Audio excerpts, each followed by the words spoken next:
Hi everyone, welcome back to Difference Frames the World. I am Clara, and today we raise some questions before starting the video. Will China actually replace the United States as the world's leading superpower by 2049, when the PRC turns 100? And if not, what kinds of futures are realistically on the table? To answer the above questions, we're going to talk about the economy, the military, global influence, the international system, and the Xi Jinping factor, and then pull it all together with 4 detailed scenarios for 2049, each with a probability attached. Not predictions, not fortune-telling, just serious, grounded possibilities based on where things stand today. Let's kick off with what China has already pulled off. People sometimes forget how much has changed on the Chinese mainland's soil in just one generation. Take manufacturing as an example. China is now the global manufacturing hub, and its commodity prices are among the lowest in the world. A massive share of global manufacturing output flows from Chinese factories each day. It's not a small lead, it's a giant one. The country's manufacturing output exceeds that of the US, Japan, and Germany combined. Supply chains are China's biggest advantage, and they flow through China like your bloodstream touches every part of your body. But here's the twist: producing goods isn't the same as owning the companies, setting the standards, writing the financial rules, or capturing the big profits.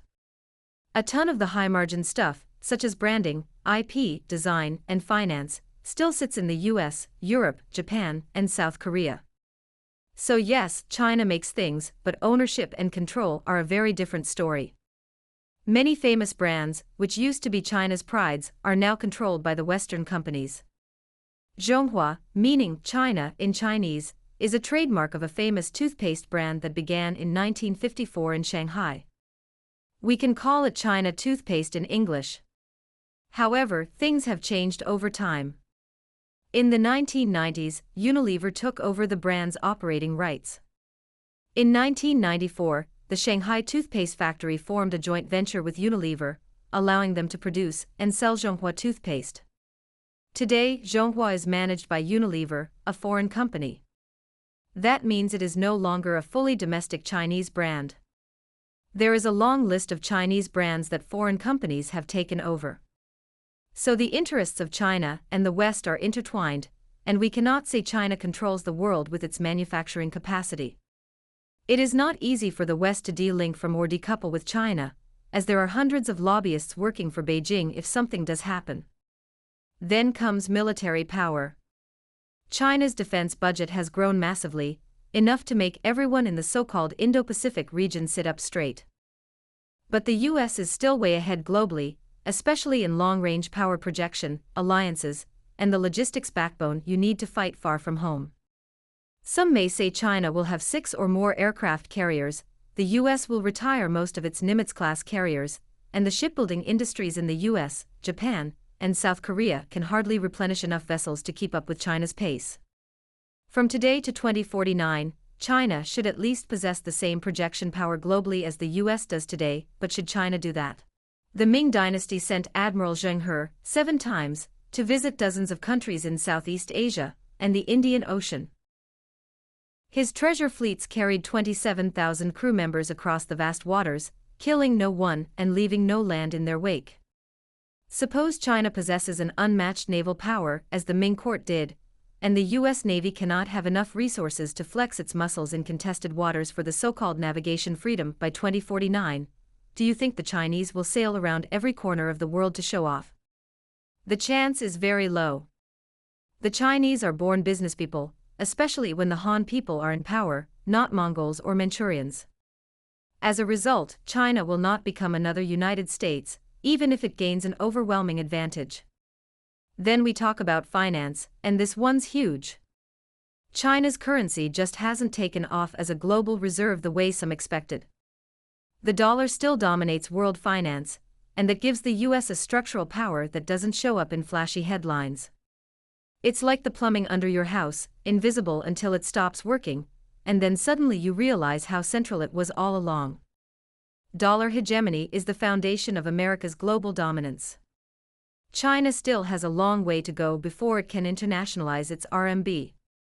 And then energy, China is the king of solar panels and EV batteries, but it also keeps building coal power plants at a pace that makes climate people lose sleep. It's a contradiction baked into its development model, green tech leader but also coal addict. All of that sets the stage. But it doesn't answer the question, where is this all heading by 2049? Two big mental shifts before we look at the future. Before we project anything, I want to give you two little mental frameworks that help make sense of the whole China-US story. Relational versus structural power. Relational power is the day-to-day stuff, sanctions, diplomatic pressure, military posturing. The things that make headlines. Structural power is background power, who sets the financial rules, whose currency everyone trusts, who owns the companies that shape supply chains, who controls patents and profits. This power moves slowly. It's sticky. China's a giant in relational power, diplomacy, trade deals, military moves. The US still dominates structural power, finance, rulemaking, tech standards, alliances. However, their roles are ever-changing. Production versus ownership. Made in China doesn't mean controlled by China. You can make every smartphone on Earth, but if the patents, brands, profits, and financing sit somewhere else, you don't control the system, you're powering it for others. These two lenses explain why China's visible rise is enormous, but the system underneath is harder to shift. The difference between China and the US is like that between Foxconn and Apple. Apple catches more eyeballs and pockets more money than Foxconn. The same is true with America's capitalists and China's labor factories. When talking about China, we cannot skip the Chinese leaders.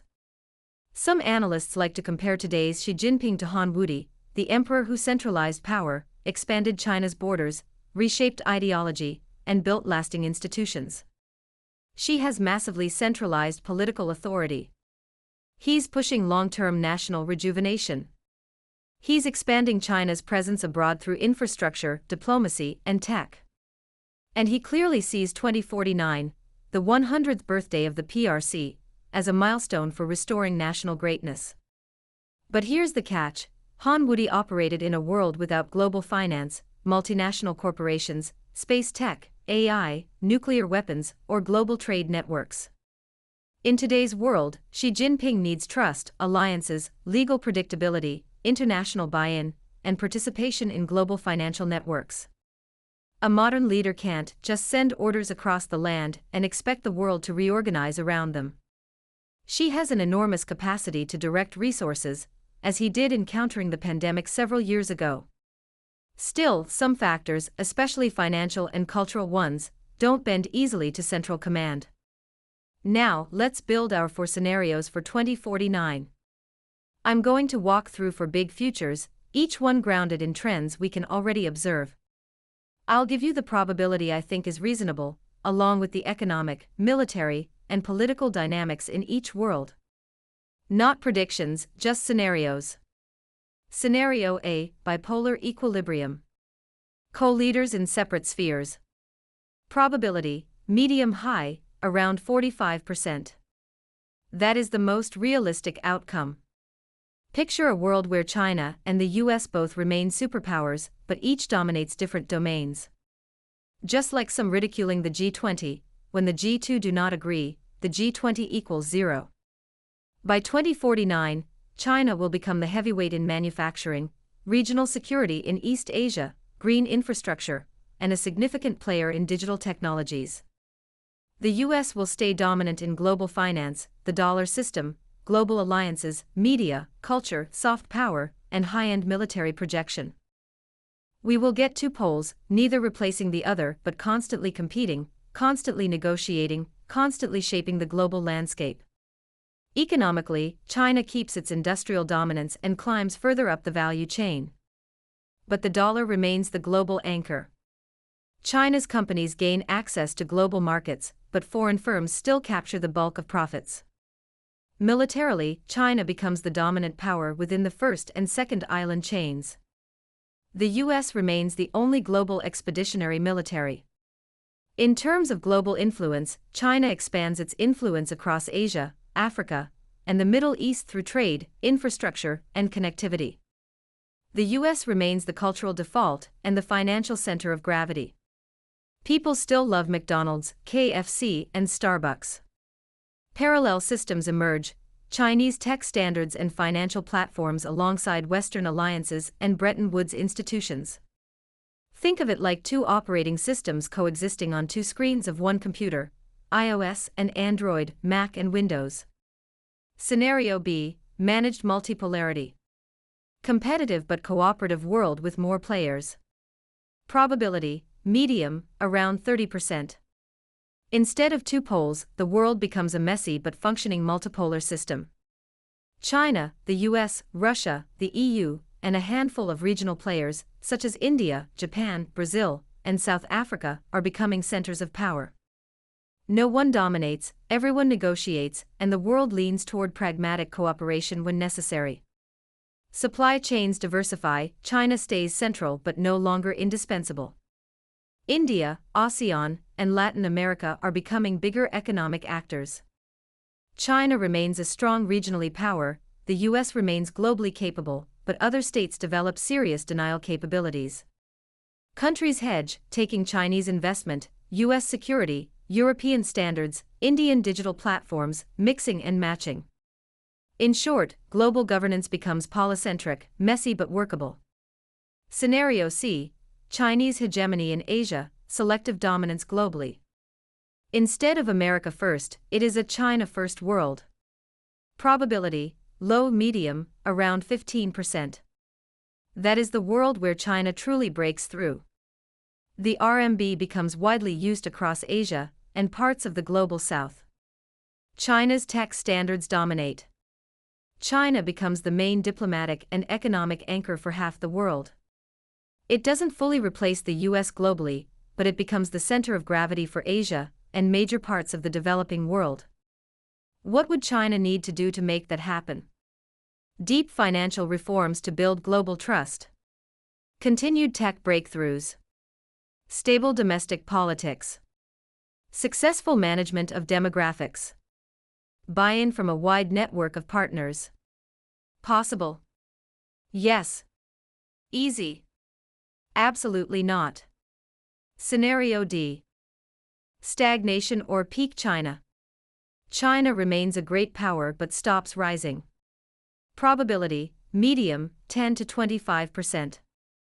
That is the future where China hits structural ceilings, aging population, debt hangovers, property overhang, slowing innovation, geopolitical pushback.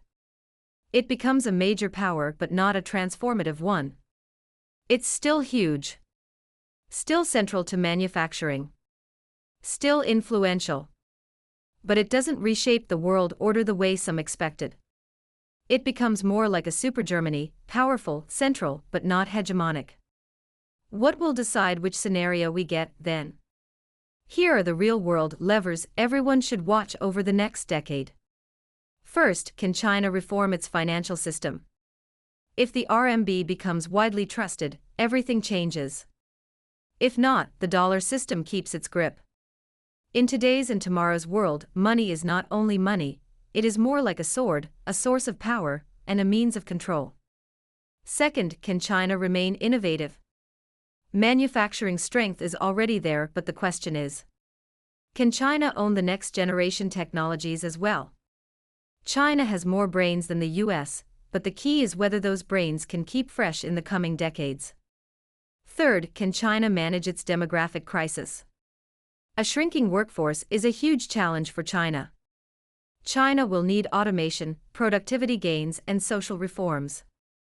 Aside from encouraging young couples to have more babies, robots also play a key role. Fourth, what will US alliances look like? If the US keeps Japan, South Korea, Australia, India, NATO, and others tightly coordinated, China faces a wall. If those alliances weaken, China has more room to maneuver. Especially today, if the Ukraine war ends, will Japan, under Washington's order, drag China into a conflict over Taiwan? Fifth, will Xi Jinping double down or pivot? Centralization can produce miracles and also disasters. Han Wudi represented the peak of the Han dynasty, and his successors could not restore or replicate his glory. The next decade of political choices matters enormously to China and the rest of the world. Will China replace the US as the global hegemon by 2049? Probably not. Or the right answer is, Beijing does not have to. Will China become a co-leader or a major pole in a bipolar or multipolar system? 100% yes. Will she achieve something like Han Wudi-style dominance? Only partially, mostly regionally, and mostly in economic leverage rather than imperial command. China's rise is real, but neither Xi Jinping nor his successors can become another Chairman Mao on the Chinese soil, let alone Han Wudi, expanding China's boundaries. The world isn't lining up behind any single country, be it China or the US, the way it did after the Cold War. The likely outcome is co-leadership, competition, and constant negotiation, not a handoff of global supremacy. China and the US will continue to make headlines. China's wolf warriors and America's arrogant eagles still fight all day and night. The choices leaders make in Beijing and Washington, as well as in Delhi, Tokyo, Brussels, and Jakarta, matter just as much as GDP numbers. China's rise forces the world to rethink the global script. But it doesn't predetermine the ending. The world should be like a diamond, multifaceted, shining from all sides, not one, not two, but all.